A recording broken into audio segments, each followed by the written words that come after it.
ಮುಖ ಯಾವ ಒಮ್ಮೆಲೆ ಕಾಣಿಸಿಕೊಂಡಿದ್ದೇನೆ.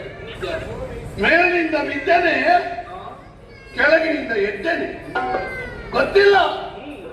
ಅದೇ ಬಂದು ಕಣ್ಣನ್ನು ಬಿಟ್ಟು ನೋಡುವಾಗ ನೀನೊಬ್ಬ ಇದ್ದಿ.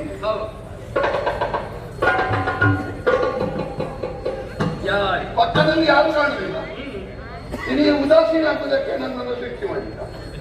ನಿನಗೆ ಜನ ಇಲ್ಲ ಅಂತ ನಾನು ಬಂದದ್ದ, ಅಥವಾ ಸೃಷ್ಟಿ ಮಾಡುವುದಕ್ಕೆ ನೀನೇ ಕಾರಣವೋ ಬೇರೆ ಯಾರಾದ್ರೂ ಕಾರಣವೋ? ನಾನು ಹುಟ್ಟಿದ್ಯಾಕೆ? ಹುಟ್ಟಿದ ಮೇಲೆ ಮಾಡಬೇಕಾದ್ದೇನು? ನನಗೆ ಬೊಬ್ಬೆ ಹೊಡೆಯುವುದು ಒಂದೇ, ಬೇರೆ ಏನಾದ್ರೂ ಉಂಟ? ಹೇಳ್ತೀಯ ನೀನು? ನಿನಗೆ ಗೊತ್ತುಂಟ?